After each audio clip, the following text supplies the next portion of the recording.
seen a number of flaws now that people are starting to point out. So, Buga, let's start with you. What did Xavi get wrong in El Clasico? Well, if we start directly with, I think, the lineup, I think he got it wrong. I think he got it wrong. I put a tweet on my Twitter, and and I decided to pin it there because I just think that is, for me, the best way to explain what I'm feeling right now. I'm feeling that Xavi has the right roadmap. He has the right roadmap to get Barcelona back into place. But I'm not too sure whether he understands or has the tools right now at his disposal to be able to read that roadmap or follow it at the best of his abilities. And I think that is where we're struggling a bit. So let's wait and see what really happens after that. Because I think that in 1-2 more seasons, maybe we could really be seeing what Xavi wants to have as a fully fit Barcelona squad. I think there's a very interesting parallel between him and Arteta, for instance, where just the club was so bad at one point that he needs to be able to start shifting the pieces that for him just doesn't really work. But there's one aspect that I do feel worries me. And like you say, what did Xavi got wrong? And I feel that somehow with those pieces, he's still kind of like blinded by the narrative that kind of what would work or not. And for me, I just want to put on the table, I think that Busquets wasn't a player for this game. I think that Roberto wasn't a player for this game. And he's more caught up in the idea of what should ideally be happening rather than what actually he has on his disposal and must do in the right moment. And I think that is where there's a difference. I think Arteta kind of understood, for instance, these pieces don't work. Aubameyang don't work. I need to get them out of the squad. But maybe Xavi is like, okay, I do need these pieces still.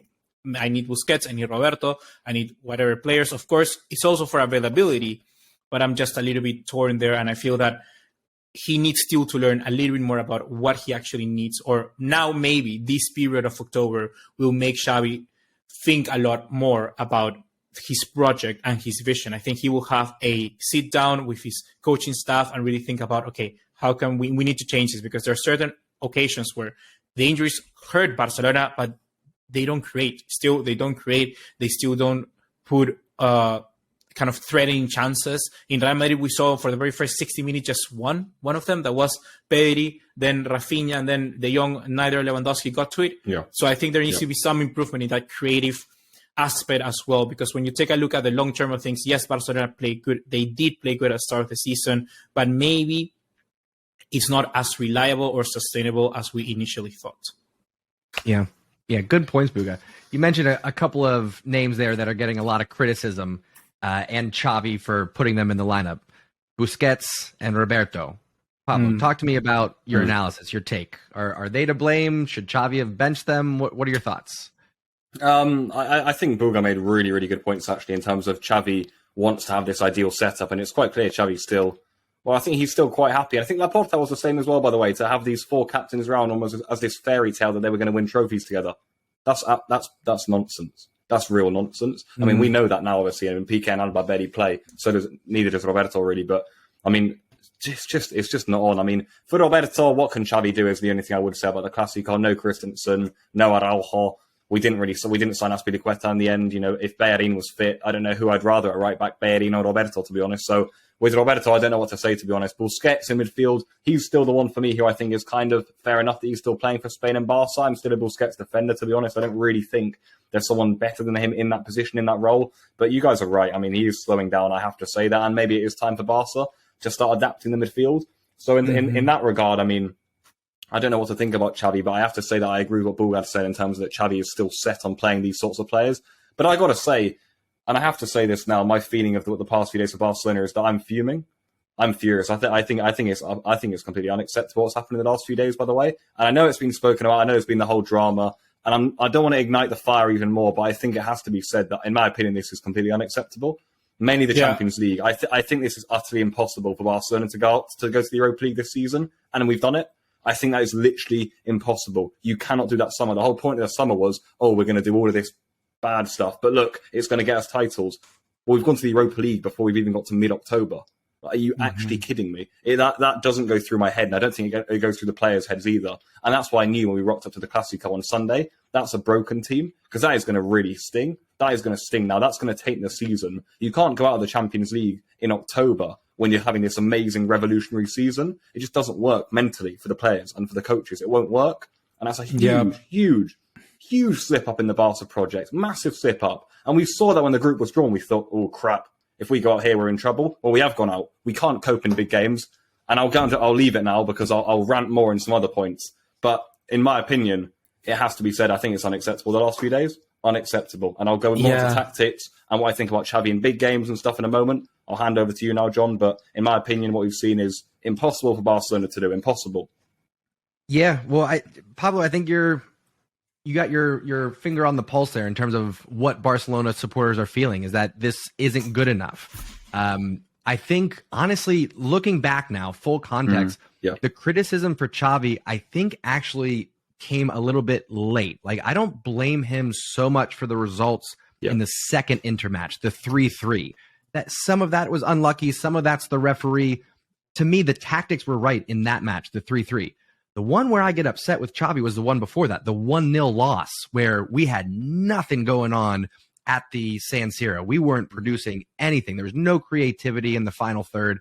That Xavi got absolutely wrong. And he did it again. He got it wrong against Madrid. You mentioned it. Roberto, I was ready to pull my hair out. I know we got limited options, and it's easy to say what he should have done now that we know he didn't make the right choice. But for me, Kounde at right back, Garcia, and then I don't care, Pique or Alonso, to me, is a better option than having Roberto mark Vinicius Jr. That just it doesn't compute that somebody would go, yep, that's a good idea. I'll have Roberto mark Vinny Jr. That'll shore things up. It doesn't make any sense.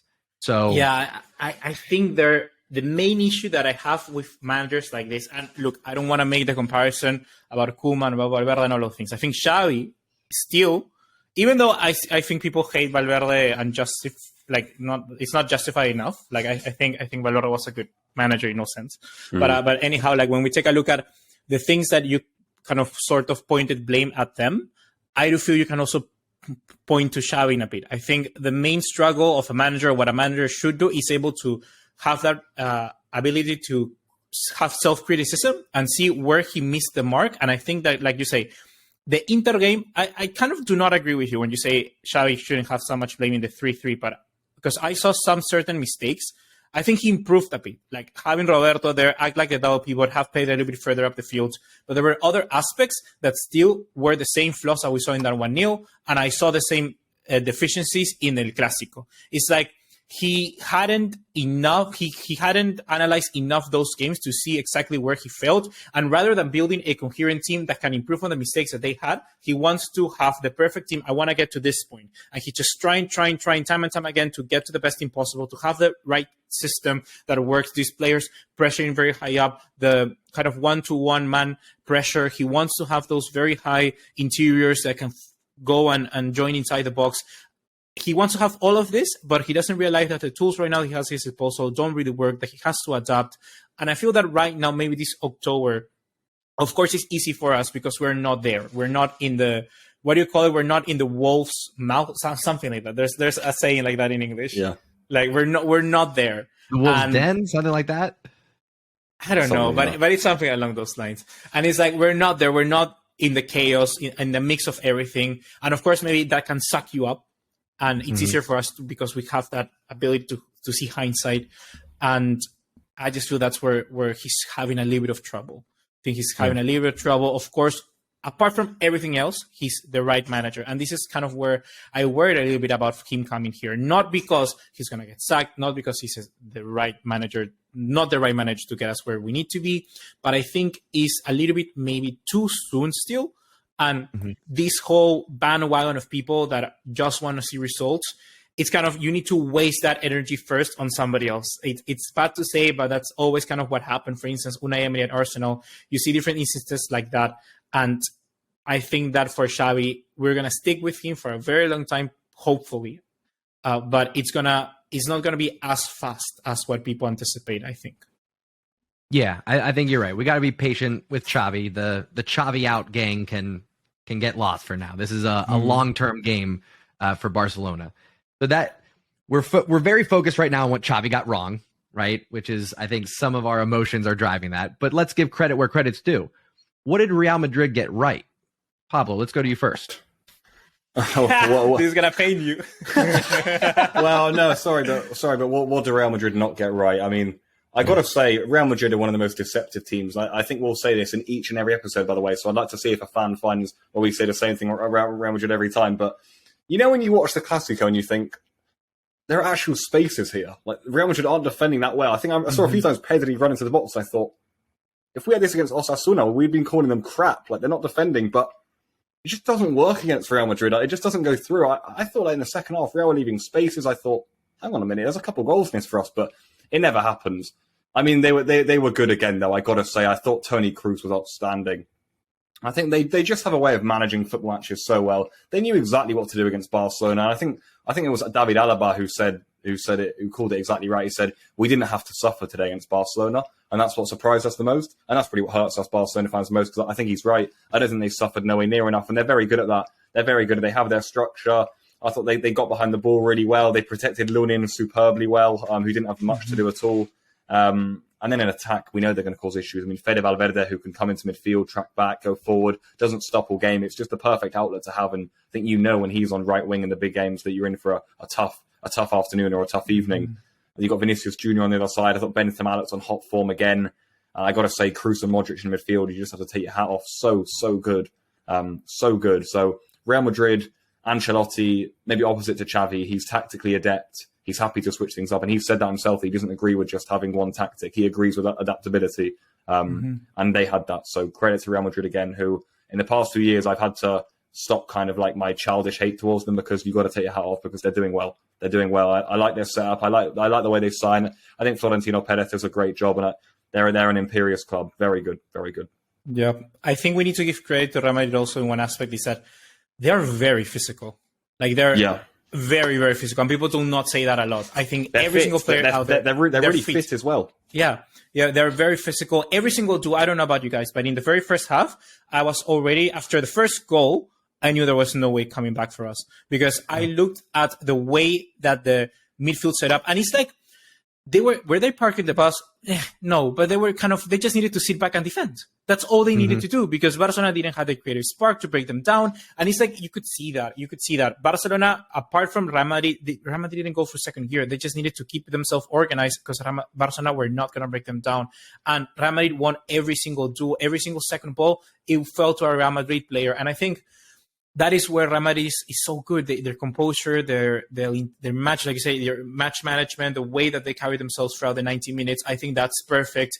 And yes, I think we have to give credit to Ancelotti there, because I did listen to the press conference before the game, and he said how he didn't agree with the style of play of not that didn't agree, but he just didn't prefer it, the way that Xavi played, only one tactic, and he prefers to have players feel comfortable.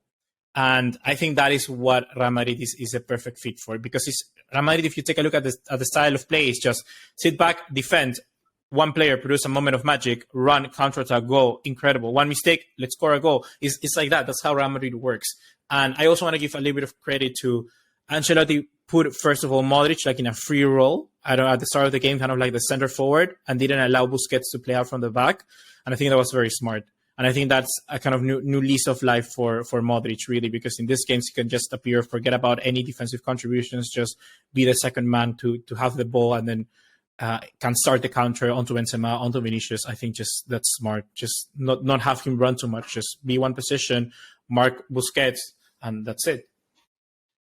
Yeah, you guys said it. It's sound football.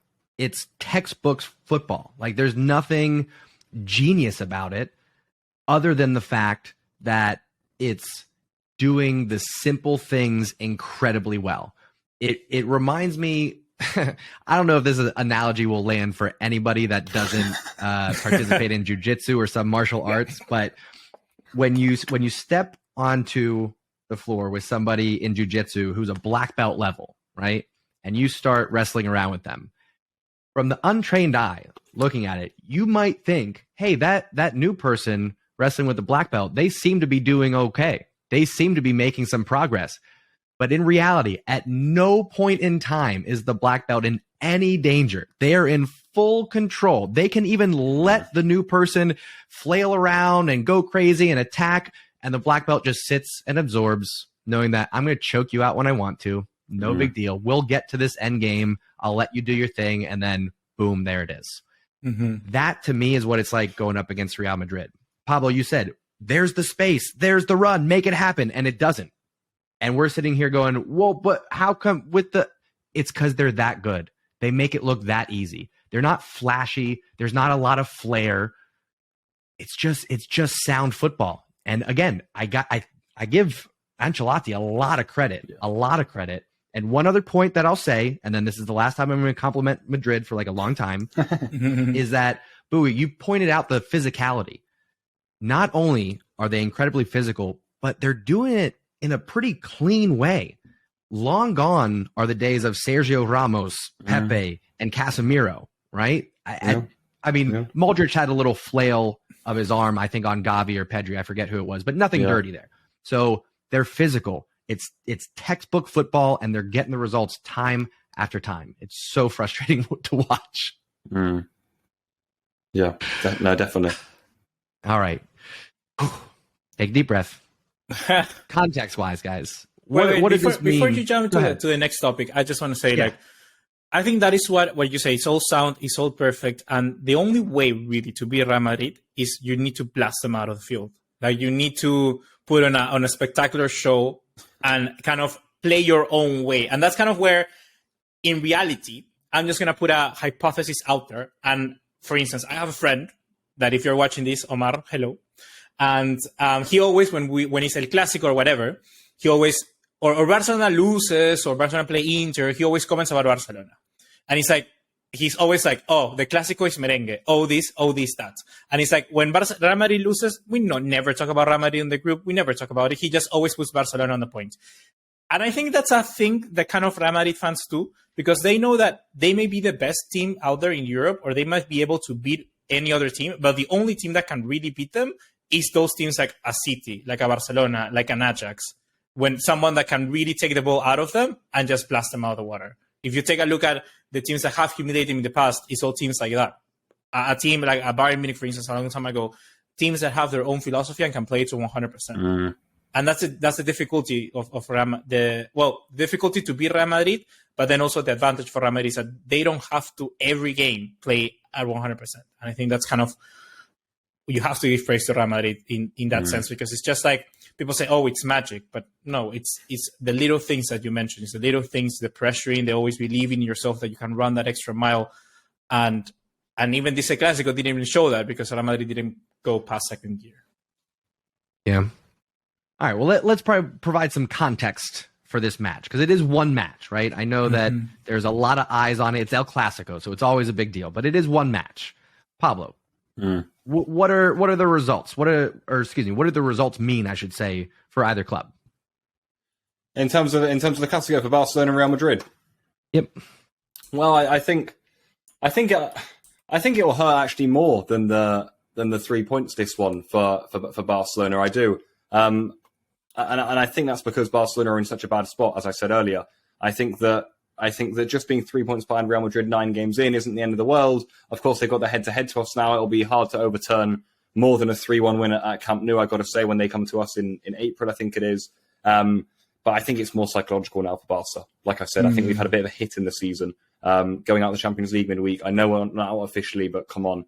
And I know that this was only just 3 points in La Liga, and we had quite a few players missing, actually, which we can't get away either, by the way. But I think it's more psychological. The fact that Real Madrid now will have that advantage, and I think they'll be now very confident to have a clean sweep season. So for Barca, next few games, big games also, by the way. If Barca win those, we get the season back on track. Villarreal on Thursday, big game. Actually not the worst game to have, because it's a chance for us to get 3 points at Camp Nou against a big side. So Barca now have really got to start winning again, because players need trust, and you get trust by winning results together, and we need to start winning again now. We really do.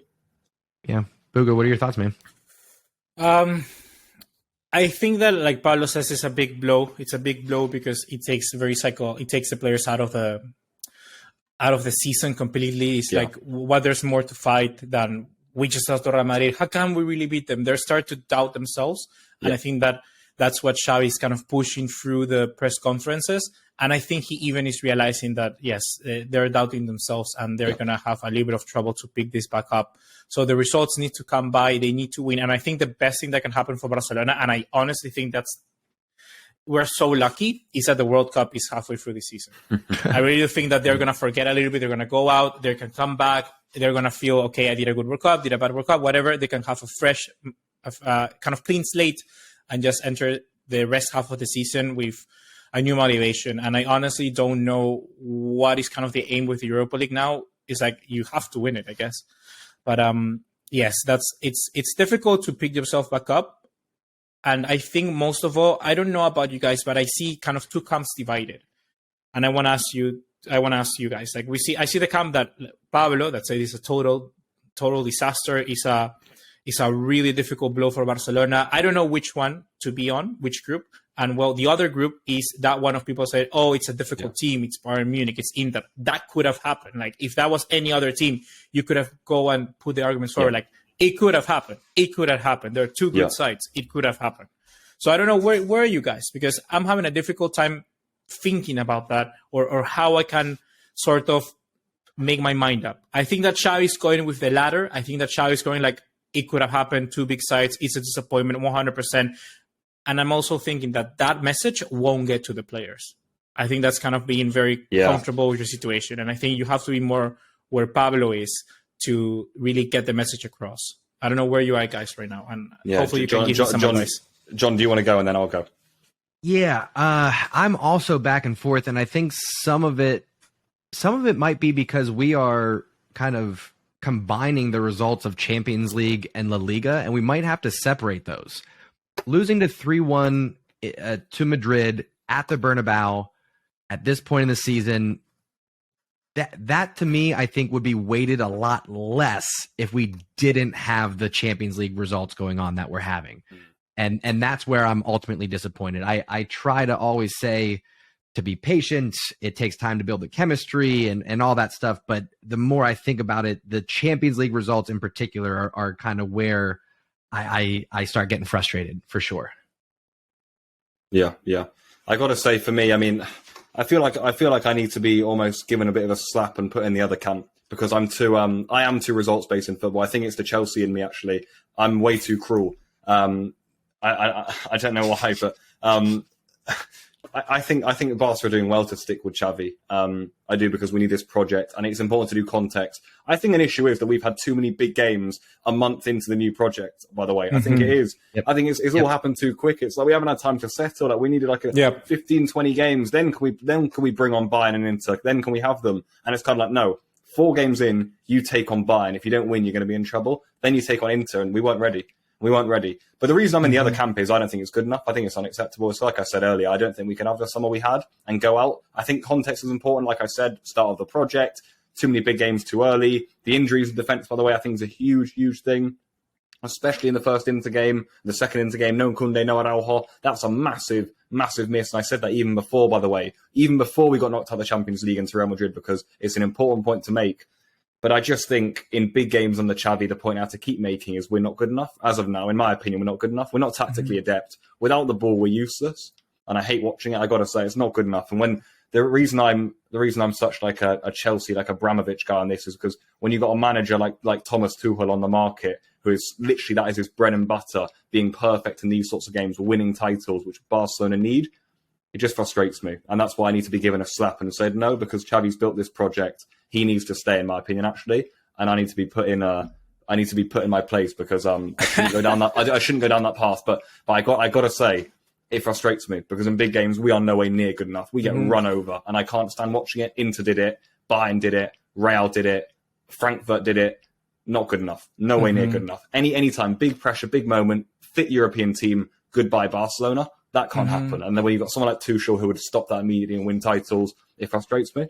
I do think those ideas both can exist in the same kind of in the same kind of camp. Like you can be bad in the big games, but understand also that it's a project, and at the end of the day, it's not acceptable. But it's kind of the hands that you were dealt. So it's kind of like it's you have to understand that, right? And I think every single Barcelona fan has in their own right what do you call it, the right to feel angry, the right to feel angry, the right to feel frustrated, and so does the manager, and so is the criticism on that. And at the moment that if they start saying no, if they try to cover up the holes, then I would be worried. But they aren't covering them, so I think that's realistic, right? Because like John said, there's still plenty of season to go, and I guess that I don't want to take your job, John, but like moving to that question, because I just wanted to mention is that like, if Barcelona win the Europa League, win La Liga, and win La Copa del Rey, that's a good season. Like after look your smile, Pablo. You just I love trophies. He's a kid on Christmas right now. You're a gold digger. Oh yeah, no. With trophies, I am. I'm going to print out every single one and put them on my room. I adore it. It's why I'm so cruel with the managers. Bring me titles. It's what I live for. We don't know what's going to happen tomorrow. Bring me titles. Mm-hmm. Yeah. I'm with you on titles. I think we need to be patient. For me, a big part of success, honestly, for this year is going to be at the end of the season, are the players still bought in to Xavi's vision?